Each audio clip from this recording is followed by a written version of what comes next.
In this video, I will show you how to calculate the volume of a solid.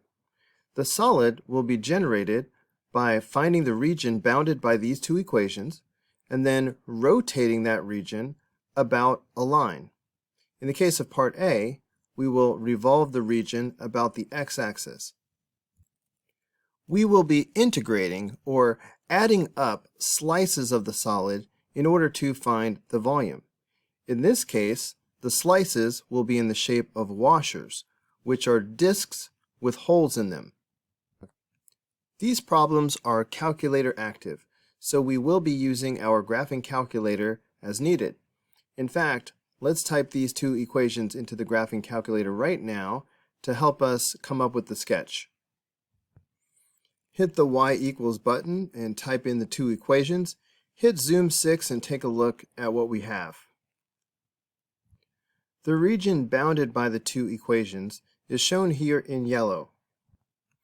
If you rotate the region around the x-axis, you get a solid that's like a ring that's bigger on the left and smaller on the right. Because of the empty space in the middle, slices of the solid will be washers. We can use washers like this one to calculate the volume of the solid. We can think of a washer as a big disk minus a small disk. We will use capital R to represent the radius of the big disk and lowercase r to represent the radius of the small disk. Finding the volume of the solid is a three-step process. Step 1 is to find expressions for both radii of the washer, the outer radius and the inner radius, the big R and the small r. Let's start by finding an expression for the big radius. When the radius is vertical, you can find an expression by subtracting the top function minus the bottom function. In this case, the top function is the parabola, and the bottom function is the x-axis. So if I do the top function minus the bottom function, that's 4 plus 2x minus x squared minus 0. We don't really need the minus 0. So this is an expression for the big radius. Now let's find an expression for the small radius. Again, we can find this expression by subtracting the top function minus the bottom function. In this case, the top function is the line 4 minus x. The bottom function is still the x-axis. So 4 minus x minus 0, but we don't need the minus 0. So that's step 1. We have an expression for the big radius and the small radius. Step 2 is to find an expression for the area of the washer. The area of the washer will be the area of the big disk minus the area of the small disk. So the area of the washer will be pi big R squared minus pi small r squared. Well, here's an expression for big R and small r. So if I want to do pi big R squared, I can just do pi and then big R squared. And then I need minus, and now I want pi small r squared. So here's pi, and here is small r squared. So this is now an expression for the area of the washer. The last step is to form an expression for the volume by integrating the area. Since we already have an expression for the area, all we have to do is integrate. When you integrate, you are adding up all of the slices. If you add up all of these washers from left to right, it will form the volume. What are the limits of integration? It seems like these slices, these washers, are stacked up from 0 to 3. That's what it looks like on the graph. I'm going to write that down temporarily, but let's double check on the calculator to make sure that these are the actual intersection points between the parabola and the line. Hit second trace, and we want the intersect option. So the pointer is already close to a point of intersection, so I'm just going to hit enter, and then I'll just hit enter again when it's a second curve, and enter a third time. So it's telling me that the intersection point is at x equals 0. Let's do it again for the other intersection point and see if it's really 3. Second trace, option 5, move the pointer close to the second intersection point, and hit enter. Hit enter again, hit enter a third time. And yep, it is x equals 3. Let's use the graphing calculator to evaluate this integral and find the volume. So remember, we are integrating from 0 to 3. So hit the math button, choose option 9, and put 0 to 3. Alright, I know there is a pi in the front, so let's get that in there, and some parentheses. And then I have 4 plus 2x minus x squared. So 4 plus 2x minus x squared. And then this is being squared. Okay, next we have minus pi. So minus pi. And let's start the parentheses again. And this time it's 4 minus x quantity squared. So we'll do 4 minus x, close the parentheses, and square it. And that's all. Kabam!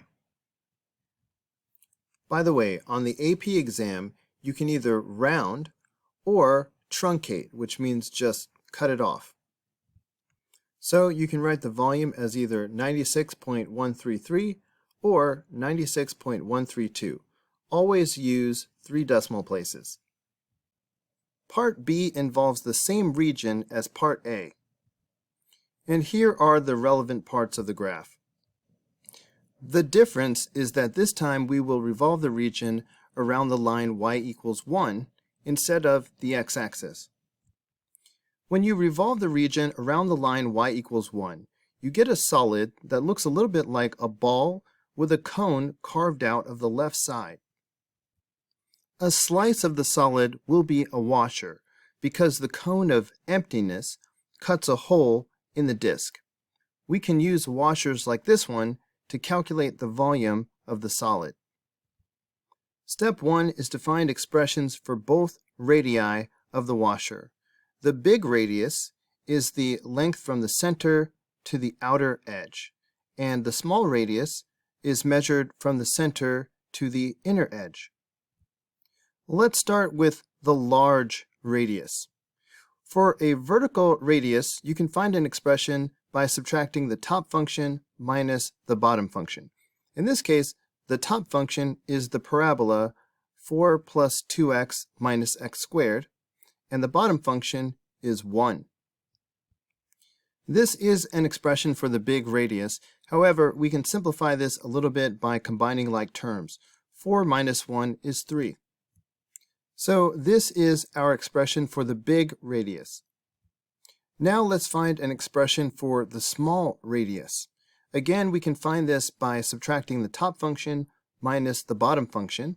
In this case, the top function is the green line 4 minus x, and the bottom function is 1. So this is an expression for the small radius. However, this can be simplified a bit by combining like terms. 4 minus 1 is 3. So this is our expression for the small radius. Step 2 is to find an expression for the area of the washer. You can visualize the area of a washer as the area of a big disk minus the area of a small disk. So the area of a washer is pi big R squared minus pi small r squared.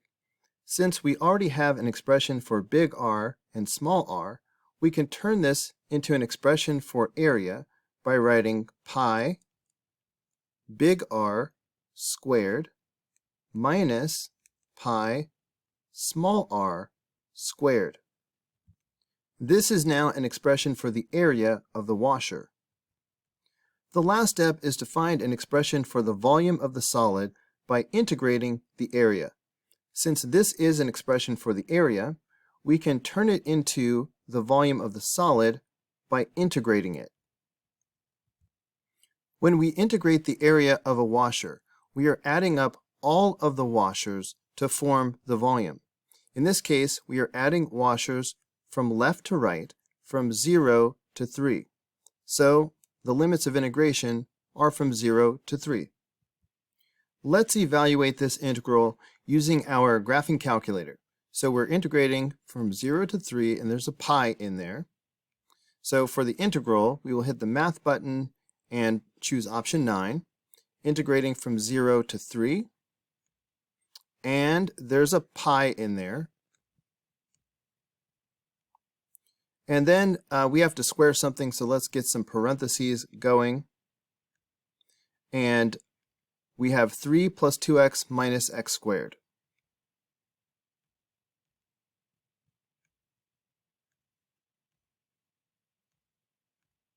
And close the parentheses and square that. Next we have subtraction and a pi and some more parentheses. And then we have 3 minus x quantity squared.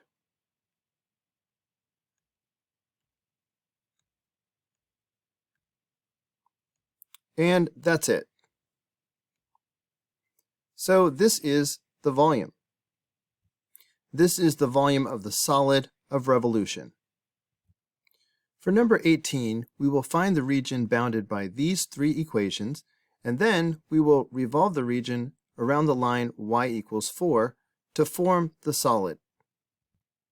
I want to graph these equations on my graphing calculator, but there is no secant button, so we will need to graph y equals 1 over cosine.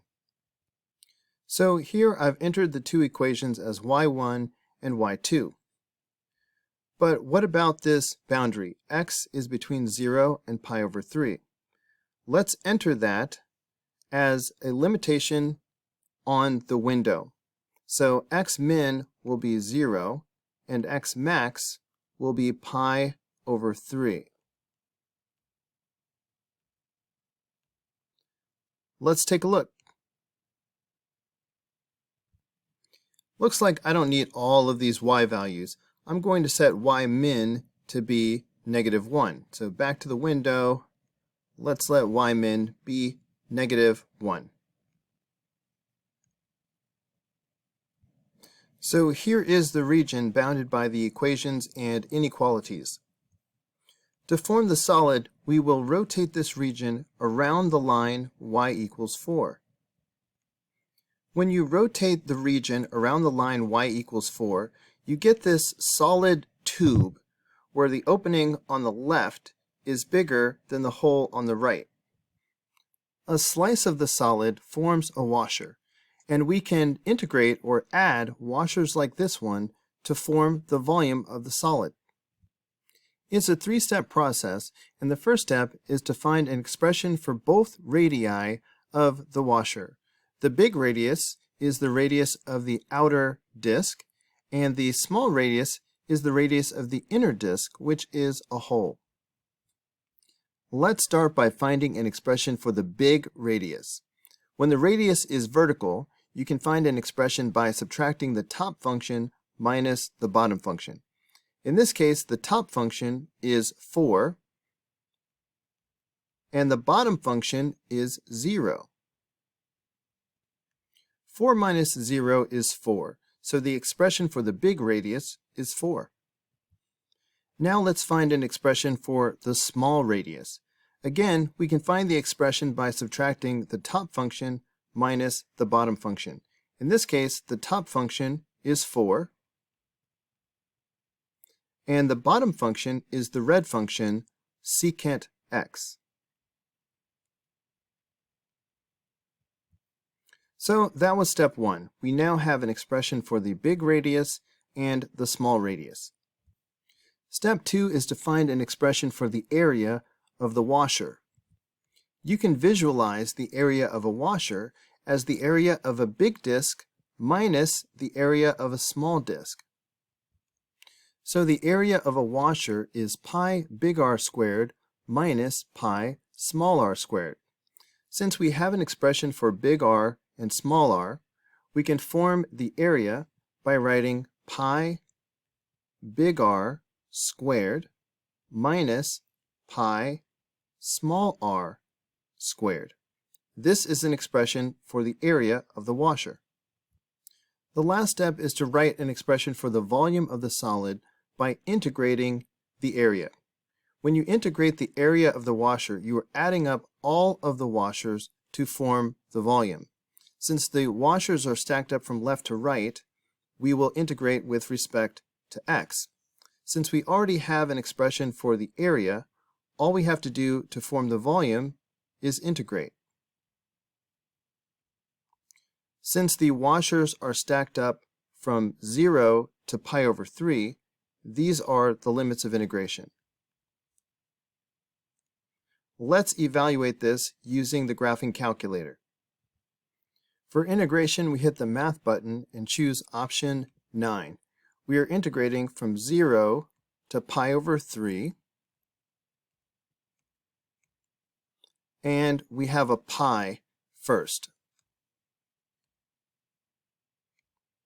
Instead of writing 4 squared, let's just write 16. And then we have minus, and it was another pi, and here comes an expression. So we have 4 minus secant. Instead of secant, we're going to have to write it as 1 over cosine since there is no secant button. So 4 minus 1 over cosine.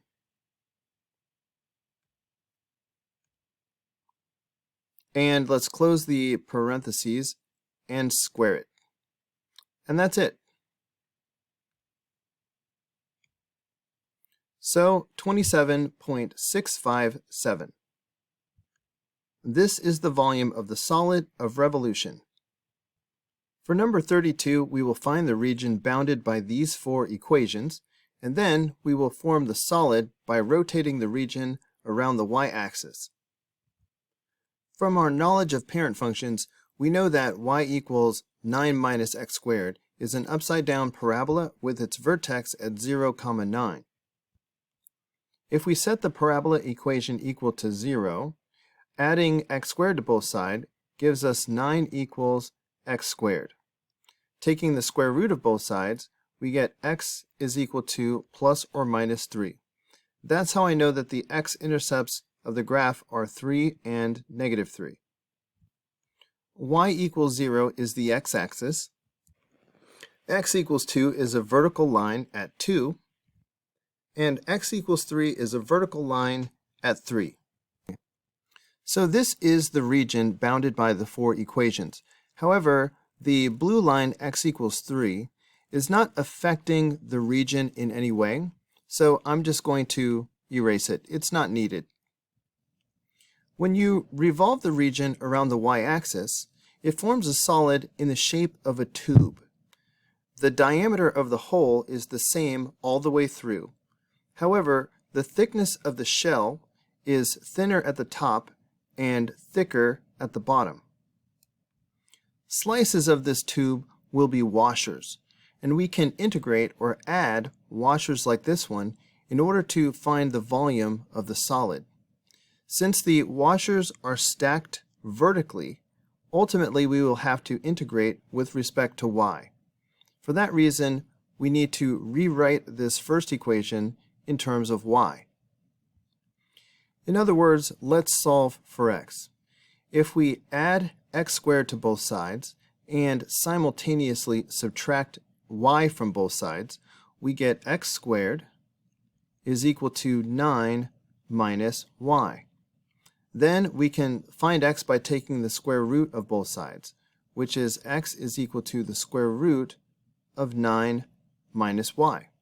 Normally I would say plus or minus, but let's just stick to the first quadrant. Finding the volume of this solid is a three-step process. Step 1 is to find an expression for both radii of the washer. Big R is the radius of the big disk, and small r is the radius of the small disk. Let's start by finding an expression for the big radius. Since the radius is horizontal, we can find an expression by subtracting the function on the right minus the function on the left. In this case, the function on the right is the red function, the parabola, which we will write as the square root of 9 minus y. The function on the left is the y-axis, so that's just 0. So there's an expression for the big radius. Now let's find an expression for the small radius. In this case, the function on the right is 2, and the function on the left is 0. So this is an expression for the small radius. Step 2 is to find an expression for the area of the washer. You can visualize the area of a washer as the area of a big disk minus the area of a small disk. So the area of a washer is pi big R squared minus pi small r squared. Since we already have an expression for big R and small r, we can turn this into an expression for area by doing pi big R squared minus pi small r squared. That was a fine expression for the area of a washer. However, if we simplify, it'll make it easier to type into the graphing calculator later. So if I square a radical, the radical goes away. Obviously 2 squared is 4. Now I'm noticing that we have a pi in both terms. So I think it would be nice to factor out the pi. So if we put the pi out in the front as a GCF, that's going to leave behind 9 minus y minus 4. But now I see the like terms, and 9 minus 4 is 5. So that means we have pi times 5 minus y. The last step is to find an expression for the volume of the solid by integrating the area. Noticing that the washers are stacked up vertically, we know to integrate with respect to y. Since this is our expression for the area of the washer, all we have to do to form an expression for the volume is integrate. Be careful. What about the limits of integration? Will we integrate from 0 to 9? No. The region stops here. It does not go all the way up to 9. But how high does it go? We need to do some calculations off to the side and find the intersection between the purple line, x equals 2, and the red curve, which is y equals 9 minus x squared. So the easiest way to find the intersection is just to take x equals 2 and plug it in to the equation of the parabola. So y equals 9 minus x squared becomes y equals 9 minus 2 squared, which is 9 minus 4, which is 5. So this is the y value of the intersection point. When you integrate the area of a washer, you are adding up all of the washers to form the volume. Since the washers are stacked up from 0 to 5, these are the limits of integration. Let's type this into the graphing calculator to evaluate the integral. So let's see, 0 to 5, and there's a pi there.